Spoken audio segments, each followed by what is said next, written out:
YouTube? Hey guys, it's Fletch. Welcome back to OTH. Today we are looking at temporary structures again. So, excuse me, here is our ShelterLogic tent, and this has been part of our Sukkah for Sukkot.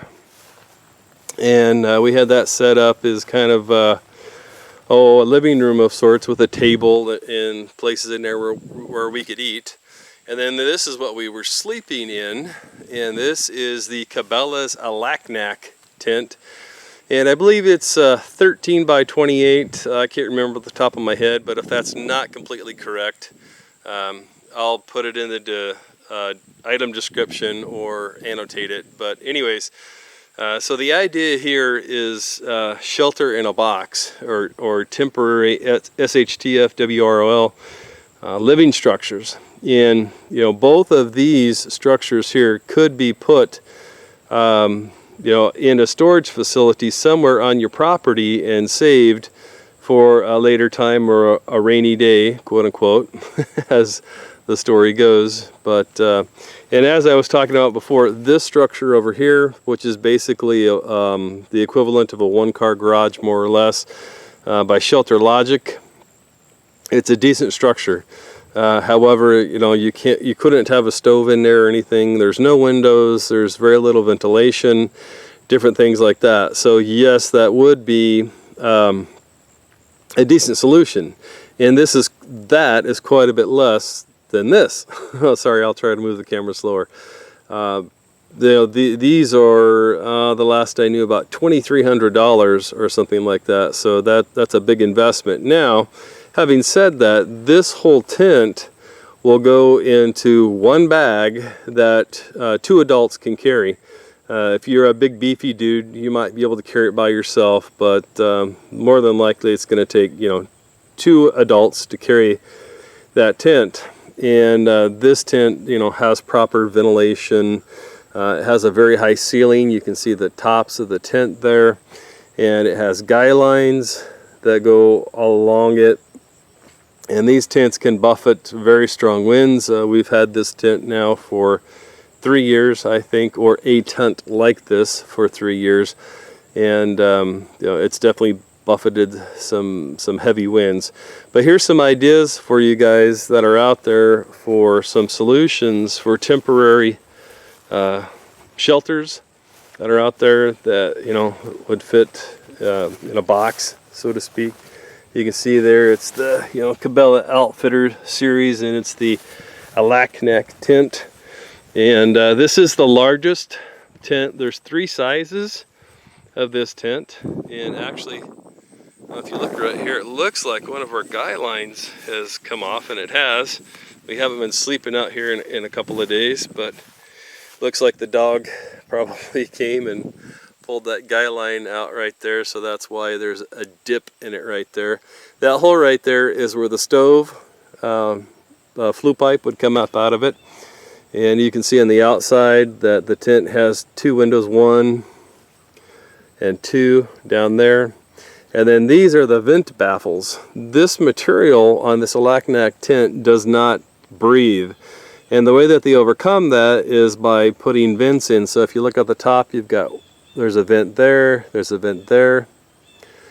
Right in the middle, there's a vent on both sides, and then at the end, there's more vents. And then on each side, you've got these vent baffles, which is basically kind of like a window, and you can kind of see into the tent there through it. And we still have a bunch of our camping gear and our air mattresses and sleeping bags and whatnot from when our family slept in there. But this is a very, very good tent if you're looking for a tent that is going to last a while, and you could count on it's going to be weatherproof, that you could have some heat in it. Now, speaking of heat, something to keep in mind is that tents are not insulated, and while the stove is in there, and you would have it coming up out of there, like we've used this in Montana, so this what I'm telling you is first-hand knowledge and not just something I'm parroting from something that someone else told me. We have used this in Montana in below freezing temperatures, and with the stove in there, it will keep you warm. However, comma, something you need to be aware of and that you got to know is if you live in a cold environment, as soon as that stove goes out, you're going to freeze. And so you need to plan accordingly.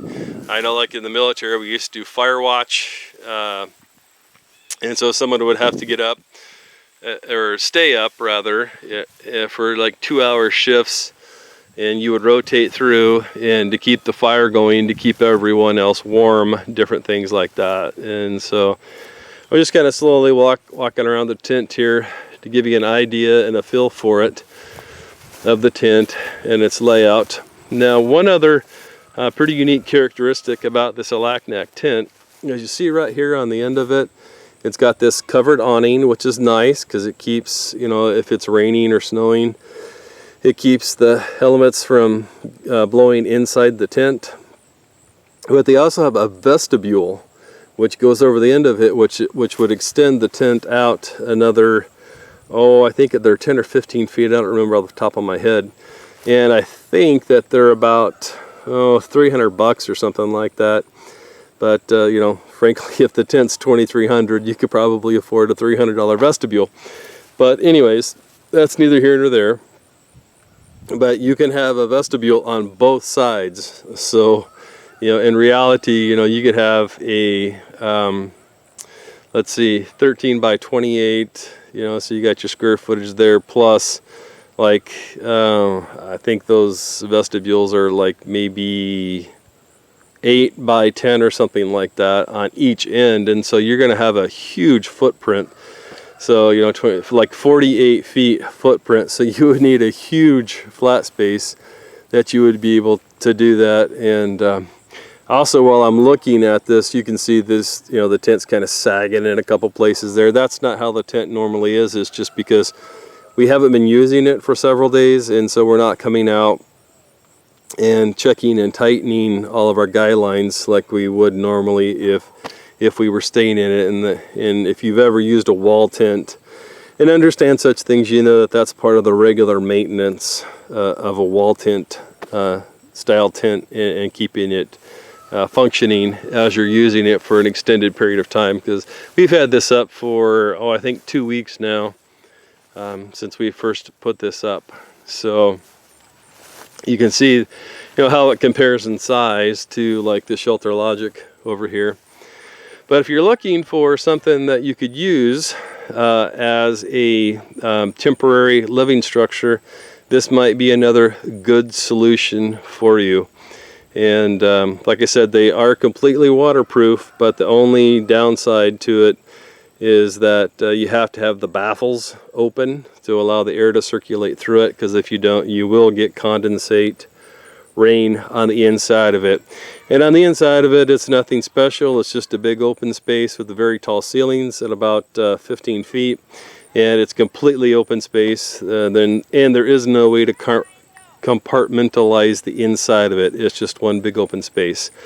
And that's the one constructive criticism that I wish Cabelas would have done with this tent, is that they should have, you know, given you some way that you could hang up dividers in there or whatever, you know, for like, you know, men's side, women's side, different things like that, so that you could have a little bit of privacy in there, or, you know, parent side, kids side, something like that. But other than that, this has been a great investment. Actually, our son bought this for our family so that we could celebrate Sukkot. And so a shout out to him. He knows who he is.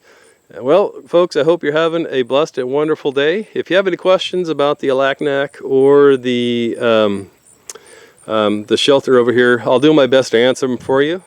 And I hope you're having a blessed day. We'll talk to you soon. Bye-bye.